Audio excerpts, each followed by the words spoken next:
Very good, Dancer Gwen. Thank you, Nico. This part of our program is the soul and heart of this affair. This ceremony gives the essence of being a senior, a legacy to remember by juniors and seniors, a responsibility and commitment. This is the candle lighting ceremony. To witness now as our beloved principal, Mrs. Violeta G. Tapiolo, assisted by Mr. J. Mark Cambarihan, light the mother candle. Let us give them a warm of applause.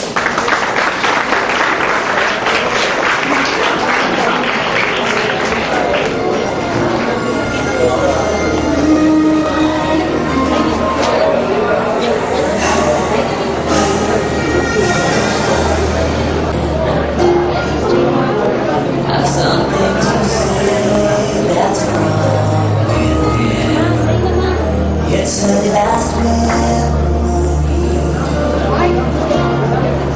Try to think back, I'll help you see all of those nights we shared, all of those days you were there.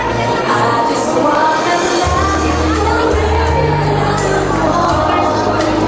and I wanna hold you just like before.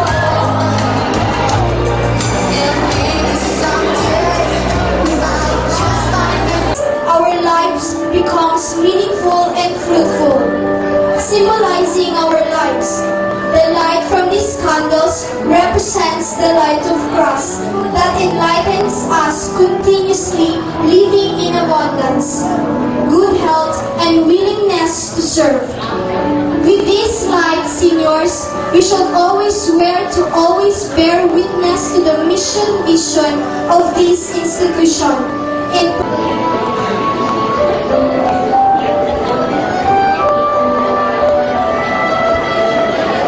We, the juniors, we swear to you, seniors, to always cherish the light that we just received. We promise to keep the flame burning in our hearts in an endless time and let it shine continuously, that it will never falter.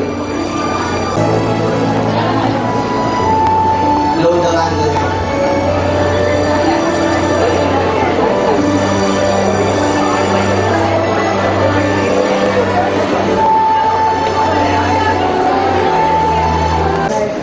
You're so sweet, Gwen. I will also keep this candle for the same reason. Before we go further, Nico, let us welcome on stage Miss Dalia Macaltos for reading of Class Legacy. A warm applause.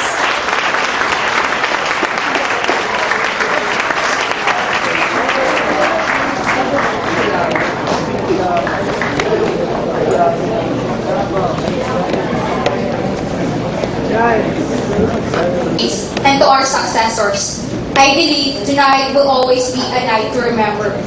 For this occasion, we will pass on to you memories of each one of us that we hope you will cherish for the last 10 months of your high school life. We, the seniors, wish that we would end the night with laughter, not tears. Neither sorrow, but happiness. So now, we the seniors are about to leave the portals of the school, would like to pass on this legacy. We often find these guys annoying at times, but they only intended to cheer us up. These guys are noisy, but they are really friendly.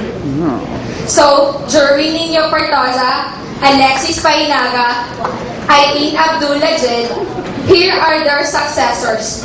Alvin Abad, and Josel Abad, and Eric Padlas, Romer Curando, Mantal Kevin Francois.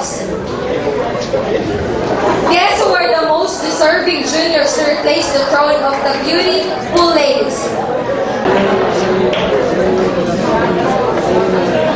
Those are words to keep and remember, juniors. Pick out the good ones and learn from the bad ones. Let not history repeat itself for us to prosper and have a good memories.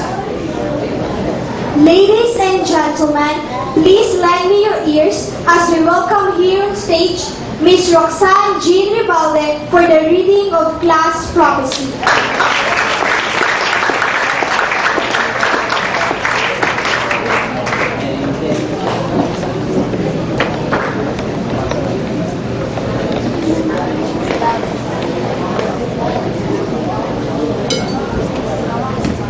Sa aking panaginip kinagabihan, nakita ko doon ang mga classmates ko noong 4th year high sa Agro-Industrial Foundation College of the Philippines, school year 2008-2009.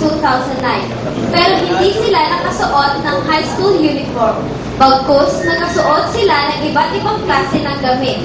I am sitting on the sofa together with the well-known stewardess of PAL, Aton Chardin Main, Austria Nika, and Gwendolyn Pablo, recently crowned as Miss Universe Philippines. Miss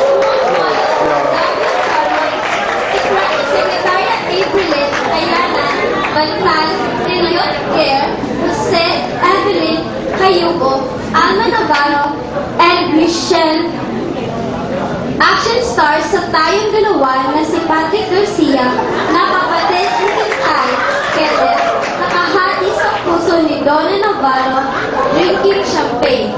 Walang All of talapalo. a sudden, a voice called Maurice Cañada, a successful nurse. That voice came from Donald Pilantes, a PBA player, together with his wife, Lovely Joy Mandol, an international model. After that, dumating ang tatlong international model na sina Christine Palino, Ancheta Analuna, and Joy Batilo, kasama sina Nico Cabuenas, John Kaiser Aban, Lord and James Amandaron, Alexis Caputol, Roniel Gallardo, Kevin Iliot, Gumera Norbert, and author na mga seaman ng international cargo vessels at ang mga may-ari ng holiday at maligayang taxi units na sina Matt Manilio Flores, Gary Nicol, Kirby Abbas, Vincent Desierto, Neil Ryan Howe, and Abdul Kader Ainin.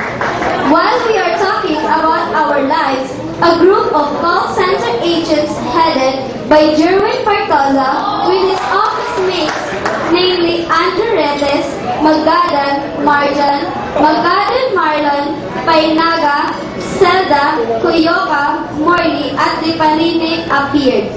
Resource Management and Development Head Janice Yabo as Corporate Secretary and Engineer Mantog as Operation Manager with Limbo as her assistant. I can't imagine na mahilig pala talaga sa business. Parang araw nga ng palengke sa sobrang kaingayan, but they talked with sense and value. The reporters of BBC News came. They were Stephanie Cabase and Daniel Macaldos, one of the renowned newscasters in ABS-CBN News and Current Affairs, replacing Miss Corina Sanchez and a part-time Broadway Hello. directress. The hall was filled with happiness and elegance. Habang kami nagtatawanan, isang tinig ang tumawag sa aming pansin na siyang nagpatahimik sa aming lahat. Quiet! Nung kami ay nasa 4th year school na batch 2008-2009. Padala ito ni Miss Porteron, an international painter at businesswoman na ngayon ay nakabase na sa Italy, home of the great painters, at nagpapaumanhin na hindi siya